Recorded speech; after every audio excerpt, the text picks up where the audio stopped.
कि यार कंगला आदमी जेब से पैसे से नहीं होता, कंगला होता है कि उसके पास रिश्ते ही ना हो। तो मैंने जब सेशन में इस बात को सुना कि यार कंगला वो होता है, भिखारी वो होता है जिसके पास रिश्ते ना हो,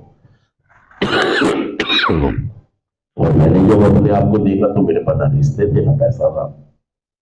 मतलब एक मेरी मम्मी थी, वो भी इसलिए मुझे मोहब्बत करती थी कि कुदरती निजाम था, भगवान ने ये उनके अंदर डाला था कि तुम माओ, ये बेटा है, तुम्हें इस जज्बात को निभाना, इस रिश्ते को निभाना, ये कितनी बड़ी गंद बन जाए तुम्हें इससे मोहब्बत करनी है। ये जज्बात तो ईश्वर ने, अल्लाह ने, भगवान ने मेरी मम्मी के अंदर, मेरे घर वालों के अंदर डाले थे कि कुछ भी करे तुम्हें इससे मोहब्बत करनी है। तो मतलब मेरे मन में, मेरे अंदर कोई ऐसे गुण नहीं थे, कोई काबिलियत नहीं थी कि मेरी मम्मी मुझे प्यार करें या मुझे मतलब मोहब्बत जज्बाती से मेरा ख्याल रखें। वो इसलिए रखती थी कि ईश्वर की तरफ से, अल्लाह की तरफ से एक उनको निजाम था कि इसे को मोहब्बत तुम्हें करनी है। क्योंकि दुनिया का चक्र ऐसा है कि माँ और बाप कभी भी अपने बच्चे को कितना ही गंदा हो जाए उससे मोहब्बत करते ही करते हैं। और मैं समझता था कि मेरे माँ बाप, मेरे अंदर काबिलियत है, इसलिए मेरे में कोई काबिलियत नहीं थी, बस एक ही काबिलियत थी, मैं उनका बेटा था। जो ये वाला नोट मेरे घर में तो चल रहा था, लेकिन बाहर कोई मुझे पसंद नहीं करता था। तो जब मैं रिकवरी में आया, मैंने देखा कि यार ये सब बेकार की बात है कि मैं समझता हूँ कि मेरी मम्मी मुझे प्यार करती है, ये कुदरती निजाम है। मेरे जैसे इंसान से कौन प्यार करेगा जिसके जीवन को वो स्वयं नहीं चला पा रहा है। और दोस्तों, मुझे भी पहला साल ऐसा लगता था कि यार मेरा पहला साल भी पूरा नहीं होगा, मैं नशा छोड़ नहीं पाऊंगा। और डाउट में था कि यार मेरा नशा नहीं छूटेगा, क्योंकि मुझे नशे से मोहब्बत बहुत थी। इतनी मोहब्बत थी दोस्तों, इतनी मोहब्बत थी, नशा मुझे इतना अच्छा लगता था। नशा मुझे मतलब ख्याल आते ही मेरे को ना बहुत अच्छा महसूस होता था कि यार एक बार आजाद, एक बार, मतलब इतना अच्छा लगता था। मेरी मम्मी, मेरी वाइफ, मेरे बच्चे मुझे कितनी बार कसम देते थे, मेरे से वादा लेते थे, मैं वादा करता भी था, मैं कसम खाता भी था, लेकिन उन वादों पर, उन कसमों पर मैं टिक नहीं पाता था। हर बार मैं वादा तोड़ता था, कसम तोड़ता था और नशा कर लेता था। दोस्तों, मैंने सोचा था शायद माँ की कसम खाने से, गीता की, रामायण की कसम खाने से, कुरान की या गुरु ग्रंथ साहिब की, बाइबल की कसम खाने से मेरा नशा छूट जाएगा, बालाजी में जाके छूट जाएगा, लेकिन कोई भी तरीका काम नहीं आया। इतना प्यार था मुझे नशे से। हर बार मुझे पता ही नहीं लगता था, मैं सोचता था कि नशा नहीं करूंगा, बस फिर कैसे नशा कर लेता था। बहुत सारी मुसीबत परेशानी आती थी और मैं नशा करने लग जाता था। और दोस्तों, इसलिए मेरे को ये नहीं था कि यार 28 साल और 9 महीने हो पाएंगे। और जब मैं रिहैब में आया, मैंने पहली बार किसी का बर्थडे देखा कि किसी का 1 साल हो गया, तो मेरे को बड़ा अचंभा हुआ।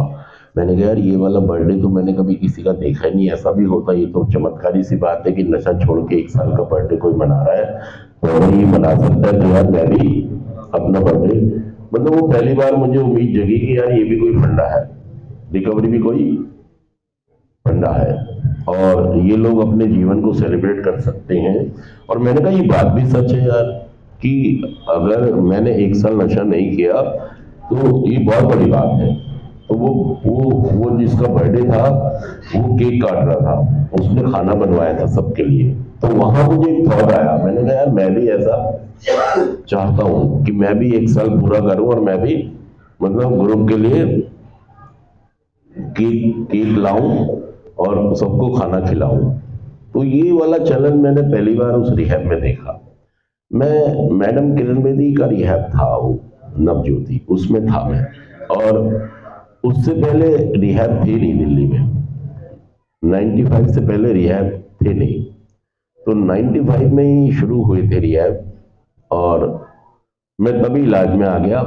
उससे पहले मैं डिडॉक्स में जाता था, भाग जाता था, वहां क्लासेस नहीं होती थी, जैसे मैं आपके लिए क्लास कर रहा हूं ना, वहां ऐसी क्लासेस होती थी। तो दोस्तों, मैं परेशान तो था ही, अपनी जिंदगी से, नशे से बहुत परेशान था, छोड़ना तो चाहता था लेकिन कोई सॉलिड सा रास्ता मिल नहीं रहा था कि मैं ये करूं तो मेरा नशा छूट जाए। मैं हमेशा ये करता था, हाँ मैं छोड़ दूंगा, मैं वादा कर रहा हूं, ये था मेरे पास, कोई टूल था नहीं नशा छोड़ने का। वादा कर लूं, कसम खा लूं, नशा छूट जाएगा, अपनी रूटीन बदल लूं, काम से काम रखूं, दोस्तों में उनमें ना जाऊं, भाई ये तरीके थे मेरे पास नशा छोड़ने के जिनसे नशा तो मुझे रास्ता पता लगा कि यार ग्रुप का हिस्सा बन जाओ, है ना, धीरे धीरे चलो, आराम से चलो, स्वीकार करो, विश्वास करो, सरेंडर रखो, जल्दबाजी ना करो, बेसब्रापन ना करो, झूठ ईमानदारी रखो अपने अंदर, सारी चीजें अच्छी हो जाएंगी। मेरे लिए मुश्किल तो था इसको फॉलो करना, क्योंकि मैं एक जल्दबाजी इंसान हूं। मुझे हर चीज में, ये मेरी बहुत बड़ी दिक्कत है, हर चीज मतलब हलवा चाहिए तो ये बड़ी वसूली है यार। पेशेंस रखना मेरे बस की बात। भाई साहब मैं एक तो बिखर बड़ी जल्दी जाता हूं, मतलब मुझे गुस्सा नहीं आता, मुझे तो भाई साहब जलजला आता था।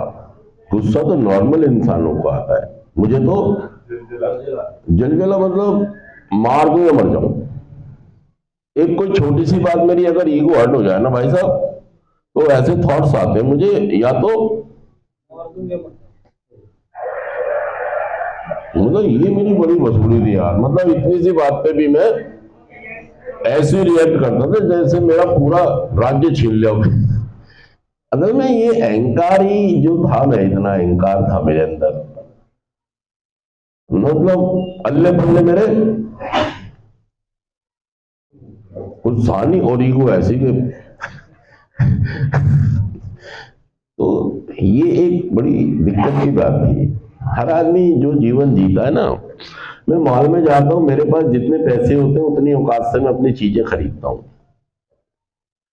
लेकिन ऐसी दुनिया में जो मैं आया हूं, मैं जिस गृहस्थी में, जिस घर में मैं आया हूं, जिसमें पैदा हुआ हूं, तो उसको स्वीकार कर लूं कि भाई साहब मैं इतने कमाता हूं और ऐसे घर से हूं।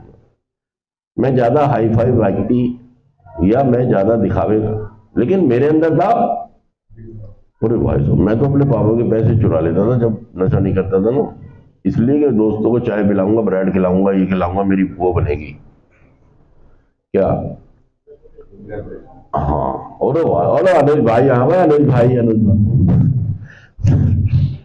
मतलब मेरे पास नहीं था, लेकिन चाहे मुझे चुराना पड़ता था अपने पापा। रात को मैंने प्लानिंग करके सोता था कि उस्ताद पापा ने पैसे कौन सी जेब में रखे होंगे। मेरे पापा भी चालाक थे, पर्स के इधर उधर 100 का 500 का, इधर 500 का तो नहीं था, जब 100 के नोट थे, 10 के 20 के 100 के, तो 2-4 नोट इधर उधर छुपा देते थे, लेकिन मैं वो भी चुरा लेता था, उन नोटों को भी।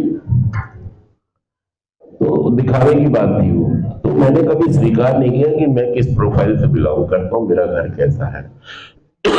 मतलब अपनी उम्मीद से ज्यादा और हद से ज्यादा पैर फैलाता था मैं। मतलब मेरे साथ कोई ऐसा उस्ताद ही नहीं था, कोई ऐसा जिंदगी की फिलॉसफी को समझाने वाला इंसान नहीं था जो मुझे बता पाए कि जीवन को जिया कैसे जाता है। इस कार्यक्रम का मैं धन्यवाद करता हूँ। मैं धन्यवाद अपने मम्मी पापा का करता हूँ, मैं धन्यवाद उस संस्था का करता हूँ जिसमें मैं था, मैं धन्यवाद उन लोगों को करता हूँ जैसे जो मेरे साथ दाखिल थे, जिन्होंने मेरी बड़ी हेल्प की, और मैं धन्यवाद करता हूँ ऊपर वाले का कि जिन्होंने मुझे एक रास्ता बताया और मैंने उसको समझ लिया और मेरे दिमाग में इतनी बात चली गई। तो दोस्तों वही सब कारण है कि मैं उस आभार को समझ पाया, और आज मुझे 28 साल और 9 महीने कंप्लीट हो गए। तो मेरा अपना कम रोल है, बाकी बहुत सारे लोगों का बहुत बड़ा रोल है। तो दोस्तों सभी का धन्यवाद, सभी का शुक्रिया।